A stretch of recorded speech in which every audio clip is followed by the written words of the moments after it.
Beberapa kasus di Bali, di Indonesia Timur, kasus ini kok enggak diapa-apain, kok waktu di Minang aja cuma satu orang, dan itu pun tidak seperti apa yang diberitakan, kok langsung keluar SKB 3 menteri. Hebat betul Minangkabau ini.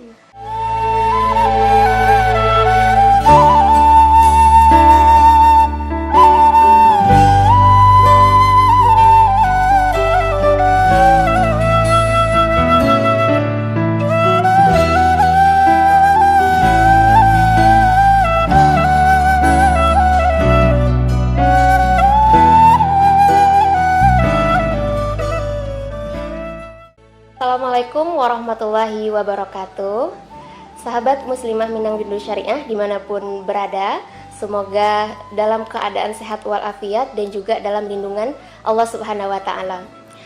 Sahabat, seperti yang kita ketahui beberapa waktu yang lalu, Kementerian Pendidikan bersama dua kementerian lainnya, yaitu Kementerian Dalam Negeri dan juga Kementerian Agama, menerbitkan surat keputusan bersama 3 menteri atau SKB 3 menteri yang mengatur terkait dengan bagaimana pakaian seragam di lingkungan sekolah, khususnya jenjang dasar hingga menengah, bagi peserta didik, pendidik dan juga tenaga kependidikan, di mana sekolah tidak boleh mewajibkan ataupun melarang seragam dan juga atribut kekhususan agama. Pasca diterbitkannya SKB 3 Menteri ini kemudian menimbulkan banyak pro dan juga kontra di tengah-tengah masyarakat, khususnya masyarakat Sumatera Barat sendiri, di mana hampir seluruh masyarakat Sumbar sendiri menolak akan diterbitkannya SKB 3 Menteri ini. Nah, mulai dari MUI Sumbar dan juga tokoh, pejabat, lembaga adat dan juga Bundo Kanduang ini menolak SKB 3 Menteri ini. Nah, saat ini saya sudah bersama dengan Ketua Bundo Kanduang Sumatera Barat, yaitu Bundo Putih Reno Rodotul Jannah, ya Bundo. Assalamualaikum Bundo. Waalaikumsalam warahmatullahi wabarakatuh. Bagaimana kabarnya Bundo? Amin, alhamdulillah baik. Alhamdulillah sehat. Nah, jadi Bundo, seperti yang sudah kami sampaikan di awal tadi, bahwasanya ketika SKB 3 Menteri ini kemudian diterbitkan oleh 3 kementerian tadi, ini menimbulkan banyak pro kontra, dan bahkan Bundo Kanduang sendiri ini juga menolak akan adanya SKB 3 Menteri ini, ya Bundo ya. Nah, karena memang dinilai tidak sesuai dengan kearifan lokal Sumatera Barat dan juga jauh dari nilai-nilai Pancasila. Nah, ini bagaimana kemudian Bundo, kenapa bisa tidak sesuai dengan kearifan lokal Sumatera Barat dan jauh dari nilai-nilai Pancasila? Ya, kalau kita bicara ya, tentang Sumatera Barat, atau kalau Sumatera Barat itu sebenarnya kan secara apanya kan orang Minang yang sebagian besar. Yeah. Orang Minang itu, kalau kita bicara tentang Minangkabau itu Islam. Jadi kalau dia sudah keluar dari Islam, dia tidak orang Minang lagi, itu secara logika adatnya gitu. Nah, jadi orang Minang ini dia punya filosofi. Sebelum ada NKRI ini, filosofi itu sudah dideklarasikan pada tahun 1403 Masehi, pada saat kerajaan Pagaruyung atau Kesultanan Pagaruyung itu raja yang pertama masuk Islam ya, yang kemudian merubah nama kerajaan menjadi kesultanan. Nah, jadi dalam pemerintahan Sultan Alif Khalifatullah itulah dideklarasikan pertama kali dimunculkan filosofi adat Sandi Sarak Sandi Kitabullah itu sejarahnya karena ada beberapa ajaran-ajaran yang tidak sesuai dengan Islam. Nah, jadi maka dibuatlah sebagai tuntunan untuk masyarakat Minang.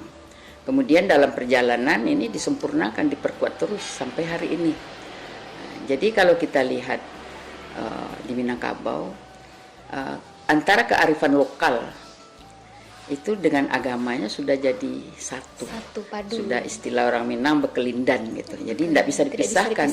Jadi kalau kita bicara tentang kearifan lokal itu agama. Adat Besandi Sarak, Sarak Besandi Kitabullah. Jadi adat itu yang dijalankan oleh orang Minangkabau adalah yang sesuai dengan ajaran syariat agama.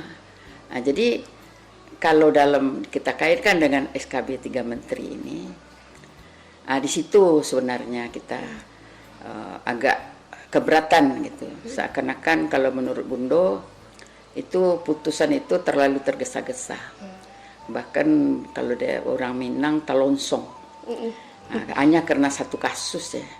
Kasus yang terjadi dan kasus itu belum dicermati secara tuntas. Kemudian sudah dibuat sepertinya SKB 3 Menteri itu seperti apa? Ada tikus yang menyerang padi dalam rangkiang ya. Ada tikusnya yang dibunuh, padi rangkiangnya itu yang dibakar.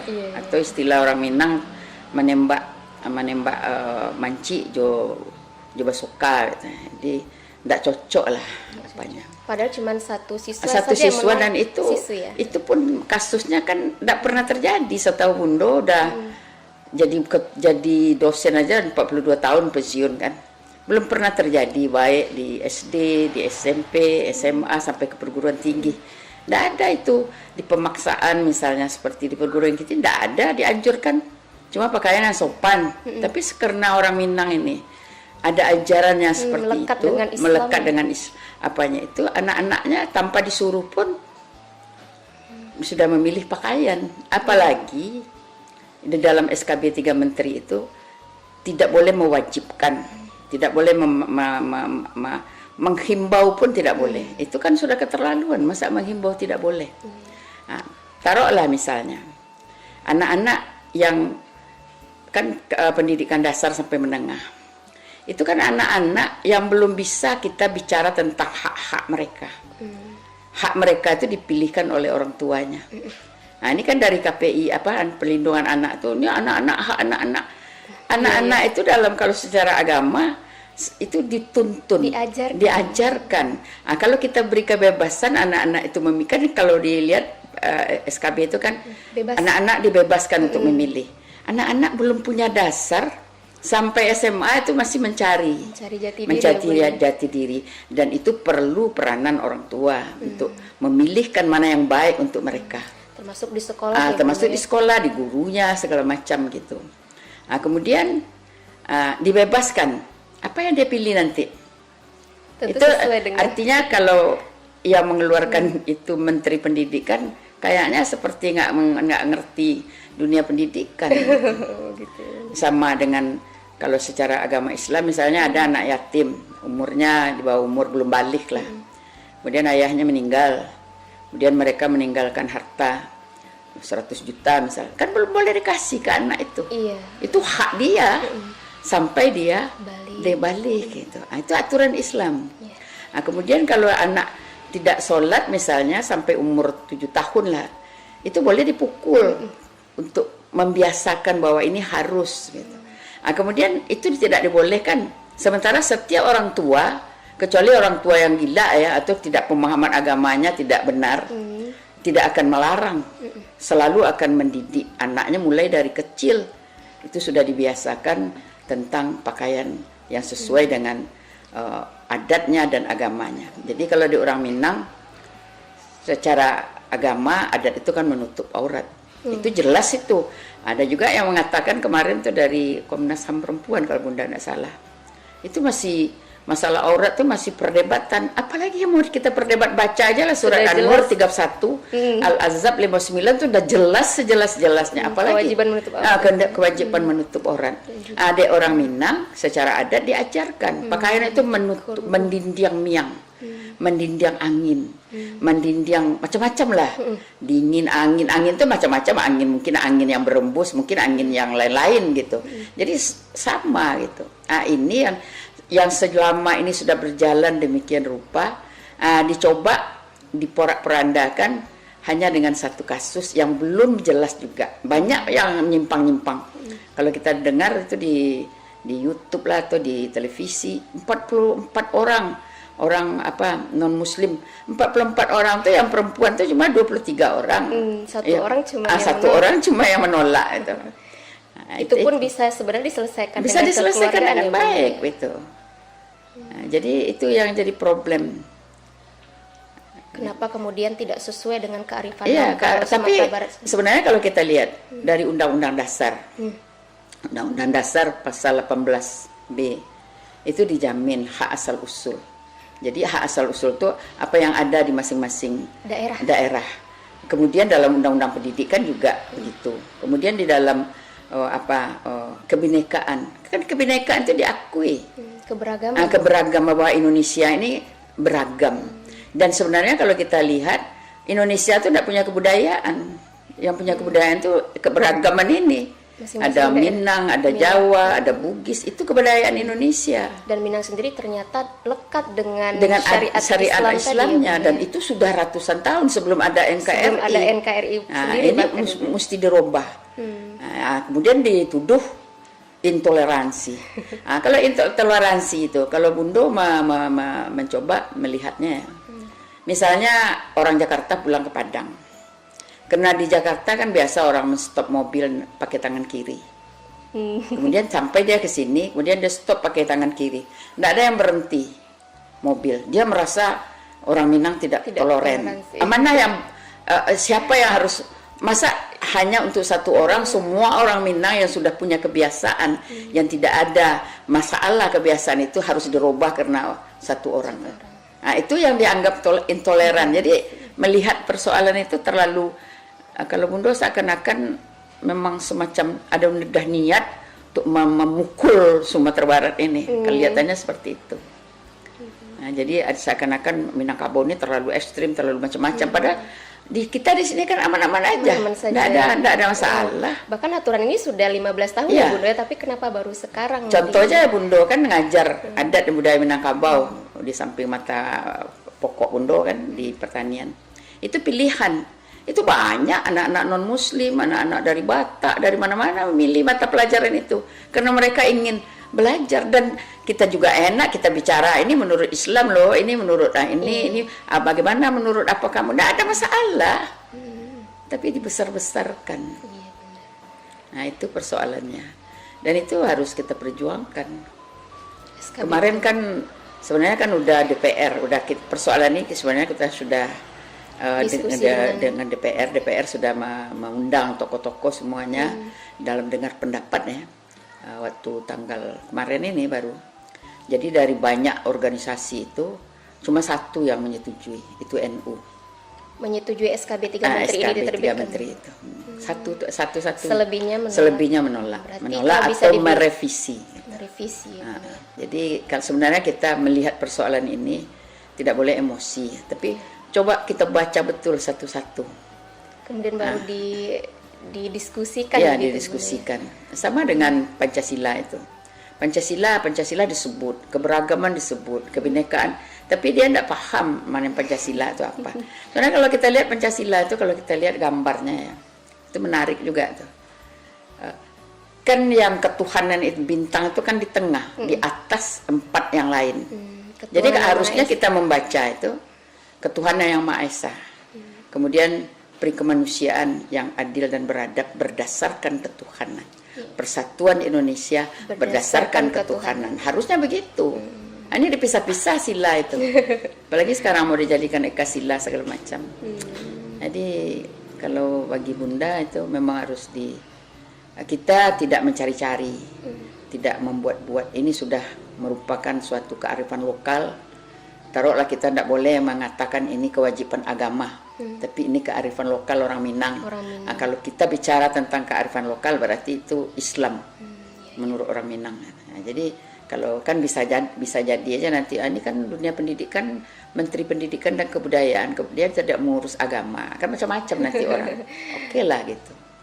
Tapi kita melihat bagaimana yang pertama tujuan pendidikan itu apa, itu yang paling penting dulu.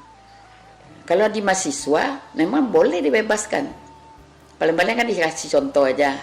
Ada pakai celana panjang, ada baju panjang. Dia sudah menemukan lah secara umurnya sudah dewasa, sudah bisa memilih mana yang baik, mana yang tidak baik. Tapi kalau anak-anak SD dibebaskan, nggak mau dia pakai baju sekolah, bagaimana? Dia mau pakai baju panas katanya, pakai baju UKNC talinya. Nah, tentu orang tua sekolah membiarkan karena itu pilihan anak. Pilihan begitu Bunda ya. Karena memang ternyata di Minang sendiri pakaian muslimah ini pakai kerudung ya Bunda, pakai jilbab itu ya. Oke lah. Orang Minang tidak menyebut jilbab. Orang Minang menyebut kerudung, selendang, tengkudua. Kain kuduang gitu. Kain kuduang. Nah, jadi Bundo jadi ketua Bundo Kandung hampir 10 tahun gini. Program Bundo Kandung tuh melestarikan, mengembangkan nilai-nilai itu, termasuk pemakaian baju kurung musibah itu. Jadi percuma aja kerja bertahun-tahun tahu-tahu sekarang didengar untuk memasyarakatkan itu, dan alhamdulillah sudah mulai memasyarakat. Setidaknya orang sudah memahami, setidaknya ada acara-acara tertentu mereka lah malu kalau tidak pakai baju kurung misalnya. Dan baju kurung itu di samping dia menutup aurat, itu memberi kebebasan. Bagi orang Minang banyak itu dari baju kurung itu yang bisa dilihat. Pertama, melihat bagaimana perempuan Minang itu tidak diikat oleh pakaiannya. Pakaian itu tidak sempit, longgar, jadi memberi kebebasan untuk dia bergerak, berlari, segala macam. Mudah beraktivitas dibandingkan dengan pakaian yang lain yang itu dia melangkah harus hati-hati, harus pelan-pelan, harus segala macam. Itu kan menghambat gerak dia. Tapi bagi perempuan Minang kan perempuan yang mandiri, karena apalagi perempuan Minang itu posisinya sangat terhormat di dalam adat dan budayanya. Jadi tidak bisa orang langsung memotong begitu aja. Semuanya pura-puranda itu. Kalau dilarang misalnya orang pakai baju kurung musibah, kemudian disuruh memilih pakaian, kemudian dipilih pakaian yang sempit misalnya, tidak bisa dia naik rumah gadangnya. Rumah orang Minang tuh bertinggi-tinggi, berjanjang, baru kain sampi. Tidak bisa disamun. Itulah keberagaman. Kalau di sana-sana awak di Jawa misalnya pakai biron, tidak bisanya rumah berjanjang doh, rumahnya tidak berjanjang doh. Jadi kebudayaan itu tidak bisa wak cuma sekeping, jadi pura-puranda intinya itu. Kalau wak bicara dengan akal sehat ya, dengan tenang, dengan jernih, lihat persoalan itu dengan jernih. Bundo yang Bundo sesalkan, ada anggota DPR kita ya, perwakilan Sumatera Barat, perempuan lagi, belum apa-apa, dia belum turun segala macam, dia udah minta ke menteri cabut peraturan itu, pecat guru dan juga kepala sekolahnya. Bundo pikir ini paham nggak dia mengapa duduk di DPR itu, siapa yang mendudukkan dia di situ, kan dia membawa aspirasi orang Minangkabau, daerah dapilnya gitu. Nah itu kan kadang-kadang pentas saja, nggak ngerti gimana itu kadang-kadang orang tidak mau milih perempuan itu karena itu tidak ngerti.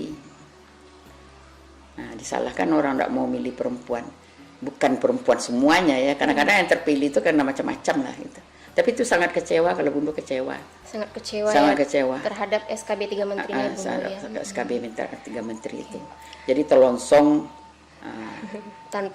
tagageh, seakan-akan harus sekarang. Seakan-akan ada bahaya yang luar biasa sehingga tanpa dikaji secara mendalam langsung dibuat peraturan gitu. Tapi kalau kita lihat Bundo, dulu sebenarnya juga ada kasus di daerah lain di Indonesia sendiri. Ini terkait dengan justru kebalikannya, di mana siswi Muslim yang dipaksa untuk melepas hijab, tapi ini tidak direspon seperti Bundo ya. Bahkan sudah 10 tahun yang lewat, beberapa kasus di Bali, di Indonesia Timur, kasus ini kok tidak diapa-apain, kok waktu di Minang aja cuma satu orang, dan itu pun tidak seperti apa yang diberitakan, kok langsung keluar SKB 3 Menteri. Hebat betul Minangkabau ini, padahal udah 10 tahun yang lewat. Iya. Menurut Bundo kenapa Bundo? Kok bisa? Jadi ada semacam apa, cara melihat persoalan itu tidak adil lah itu, tidak jernih melihat persoalan. Harusnya kan apakah dia mahasiswa non Muslim atau Muslim dalam kasus, harusnya kan perlakuannya sama itu kan sama. Kalau di tempat lain tuh orang yang Muslim yang dilarang, banyak sekolah di Bali itu katanya hampir semua itu laporan Komnas HAM perempuan itu. Di Indonesia Timur juga hampir seluruh sekolah. Padahal di Minang baru satu orang langsung dikeluarkan pula SKB 3 Menteri ini Bundo ya. Jadi ada semacam mereka tidak melihat sejarah, kemudian karena pandangan terhadap Minangkabau ini mungkin sudah dianggap suatu bahaya yang luar biasa sehingga membabi buta gitu. Harusnya kan Bagaimana mereka kok waktu itu tidak ditindak gitu. Yang di Bali nih, Bunda. Yang di Bali itu. Menurut Bunda ada upaya atau indikator seperti Islamophobia atau moderasi agama atau bagaimana, Bunda? Ya bisa jadi aja. Karena Sumatera Barat ini kan jelas-jelas mereka mengatakan mereka adat Besan di Sarak Besan di Kitabullah. Satu-satunya suku. Kecuali Aceh ya. Aceh memang udah kanunnya kan. Tapi di luar itu kan Sumbar. Iya. Yang bahkan di visi misi gubernurnya ABS-SBK itu. SBK. Dan itu yang diterapkan, dilestarikan di dalam masyarakat Minangkabau. Iya benar. Bunda, sebenarnya menarik tadi ternyata Minang sendiri itu dekat dengan Islam. Kalau berbicara adat berarti berbicara dengan Tidak dekat Islam. lagi, sudah padu. Tidak bisa dipisahkan Tidak ya bisa Bunda ya, dan dipisahkan ternyata lagi. ini sudah ada Dia sejak dengan tahun katanya Sarak Mangato, adat memakai. adat memakai. Jadi adat itu adalah yang tidak sesuai dengan adat tidak boleh lagi dilakukan. Jadi diedit langsung. Jadi Kalau tidak sesuai dengan syariat adat Islam, itu tuh adalah Islam. gitu.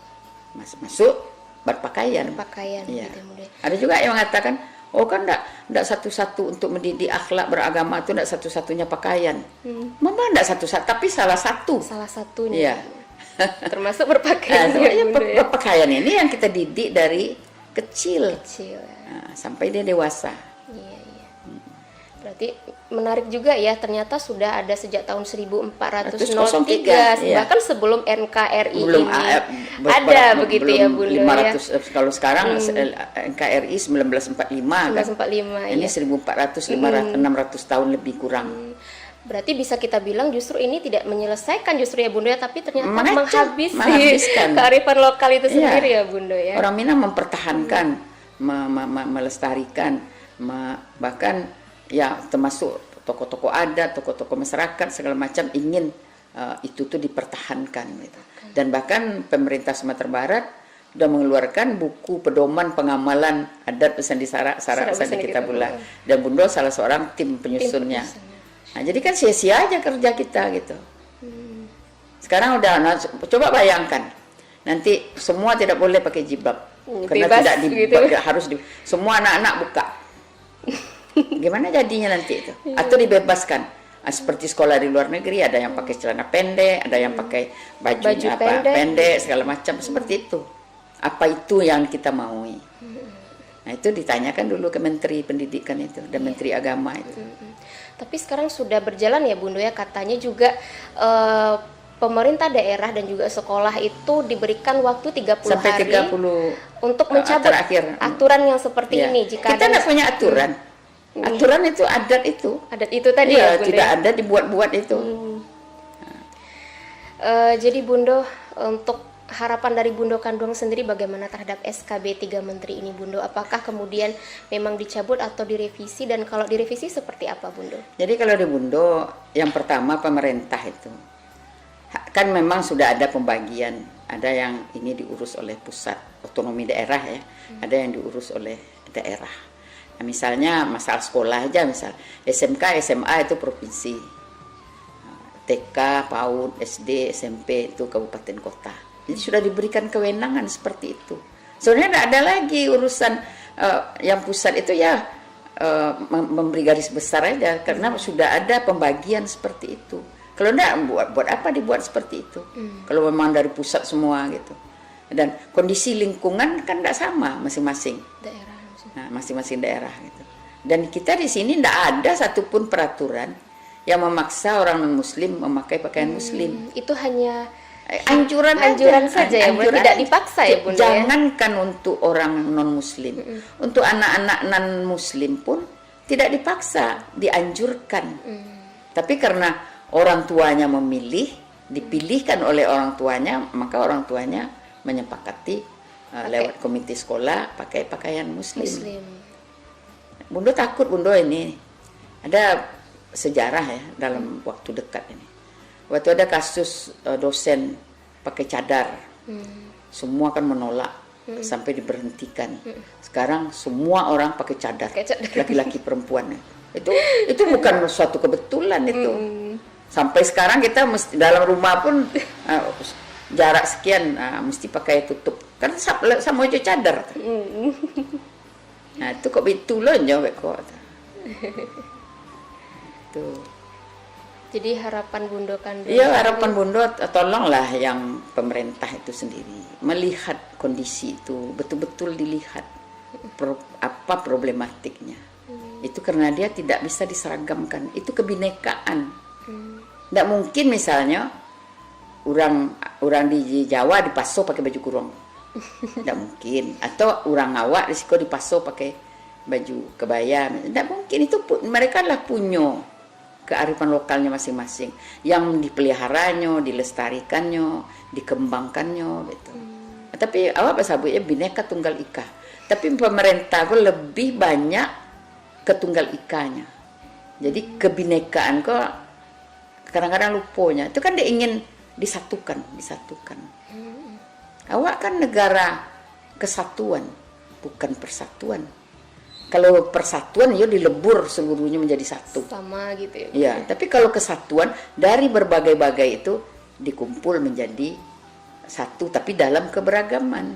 Kan begitu. Maka NKRI itu. Tapi bercerita aja NKRI harga mati. Tapi NKRI itu nyoka bukan P. Kalau NPRI ya itu Negara Persatuan Republik Indonesia. Memang dilebur itu, dipilih mana yang paling hebat, semua menyesuaikan. Kan enggak, kebinekaan itu dihargai, dipelihara, dijago, itu tergantung masing-masing suku, masing-masing daerah memiliki itu. Jadi harapannya memang didiskusikan lagi ya, Iya, Bundo, didiskusikan ya? lagi. Jangan kemudian dikait-kaitkan dengan bos. Dan Bos itu kan ya? hak masyarakat. Nggak ada hubungan dengan ini. Iya. Nah, jadi itu juga menyinggung sebenarnya. Nah, jadi apa persoalan detong JPT? Diancam JPT, nggak ada JPT. Apalagi dalam pandemi kini orang memang nggak ada JPT.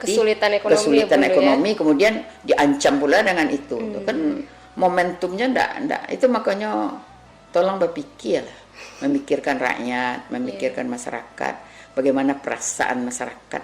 Nah, kita apapun yang kita lakukan awak kan cari kondisi.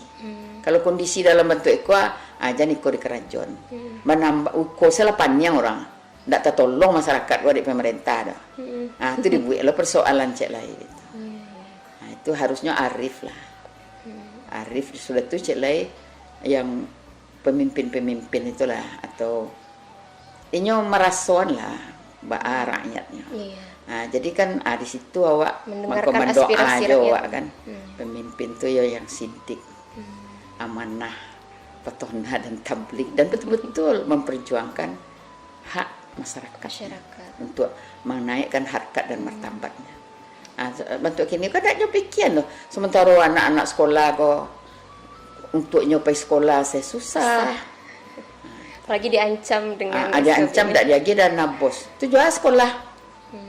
Dana bos itu kan PT pemerintah, PT rakyat. Itu hak masyarakat. Tidak bisa di stop itu aja dah. Karena pakaian saya itu diputuskan hak orang. Kan mana nanapok ini kan? Nan toleran tidak intoleran. Benar sekali. Iya itu. Iya benar. Kalau sekarang sejauh mana Bundo perjuangannya terhadap SKB 3 Menteri ini? Ya, patangkan lah mendengar pendapat di DPR seluruh tokoh-tokoh masyarakat, organisasi agama, organisasi masyarakat gitu. Nah, jadi DPR akan madon pembicaraan Komisi 5-nya, sidangnya, membicarakan itu. Jadi secara apa awak menyerahkan ke DPR. Nah, jadi kan DPR itu menyampaikan aspirasi. Jadi waktu patang tuh sebagian lah yang memasukkan surat. Nah, di samping itu Bundo kan juga anggota Dewan Pendidikan Sumatera Barat. Dewan Pendidikan bahkan sudah mengirim surat langsung ke DPR RI. Keberatan ya. DPR RI. Jadi ya kita berjuang lah untuk ini. Tapi kalau bersih tegang ya apalah apa jadi nanti. Mungkin revisi. Bundo kemarin mengusulkan perda, kita kan sudah ada. Perda itu disempurnakan, tapi jangan hanya untuk pakaian, tapi perda memang untuk ABS SBK ini. Jadi kalau muncul persoalan lagi nanti kita tidak ulang-ulang lagi, selesai semuanya gitu. Karena merujuknya kepada ABS SBK. Iya, ABSK. Sudah itu kemudian hak anak itu dipilihkan oleh orang tuanya. Jadi orang tua yang meminta kalau misalnya sekolah tidak boleh, kan kalau sekolah melakukan itu sekolah akan dihukum oleh dinas pendidikan. Kalau dinas pendidikan yang bersalah itu yang menghukum yang di atas itu. Kalau kabupaten kota, bupati, wali kota itu gubernur yang. Nah, kalau gubernur tidak patuh menteri. Kementerian. Nah, seperti itu ancamannya dibuikan dalam surat itu. Bertingkat ya Bu. Bertingkat gitu. Nah, jadi kalau memang pemerintah tidak terlibat, tidak segala macam, orang tua buat surat, buat kesepakatan lewat komite sekolah. Masuk kami, anak kami, yo ke pakaian seperti menurut ajaran agama kami masing-masing sekolah. Di situ nampak, tapi main bau kan tak boleh dah. Main bau pun tak boleh, itu beralah.